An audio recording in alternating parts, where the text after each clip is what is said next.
नमस्कार दोस्तों, मैं doctor Monica Sachdeva, medical director Pravi hospital.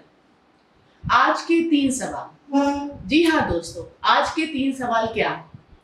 आज के 3 सवाल हैं IUI के बारे में, इंट्रा यूट्राइन इंसेमिनेशन।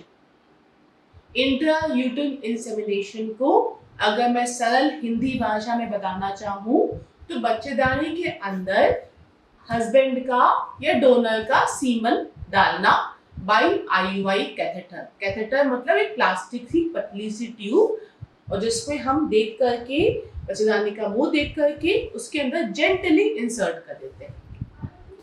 अब IUI से रिलेटेड 3 सवाल क्या है? पहला सवाल, IUI की सफलता दर IVF जितनी क्यों नहीं होती है? उसका जवाब ये है दोस्तों, IUI में होता क्या है? IUI में हम सीमन सैंपल बच्चेदानी के अंदर इंजेक्ट कर देते हैं।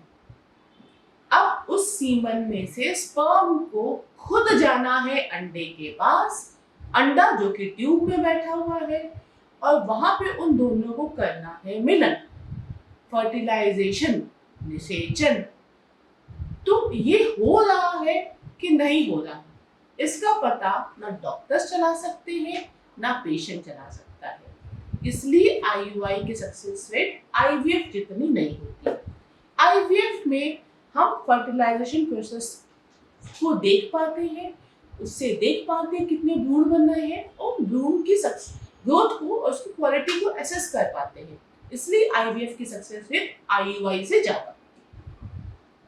IUI से रिलेटेड दूसरा सवाल वो ये, कई पेशेंट्स पूछते हैं कि IUI हो गया है तो क्या मैं हस्बैंड से संबंध कर सकती हूँ? जी हाँ दोस्तों, IUI के बाद आप हस्बैंड से संबंध कर सकते हो, क्योंकि IUI हस्बैंड का सीमन आपके अंदर हमने इंजेक्ट किया या आप लोग के नेचुरल इंटरकोर्स की प्रोसेस से आया, लगभग सेम है, बल्कि उससे सक्सेस के चांसेस थोड़े से बढ़ जाते हैं। अब IUI से रिलेटेड तीसरा सवाल वो ये कि IUI के बाद क्या बेड रेस्ट करना होता है? जी नहीं दोस्तों, क्या आप नॉर्मल इंटरकोर्स के बाद बेड रेस्ट करते हो? नहीं ना। तो IUI के बाद भी कोई बेड रेस्ट, कोई ऑफिस से छुट्टी की आपको बिल्कुल भी आवश्यकता नहीं है।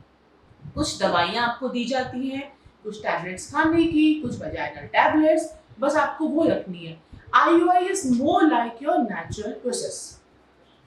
तो ये थे IUI से रिलेटेड 3 इंटरेस्टिंग और कंट्रोवर्शियल सवाल। नमस्कार।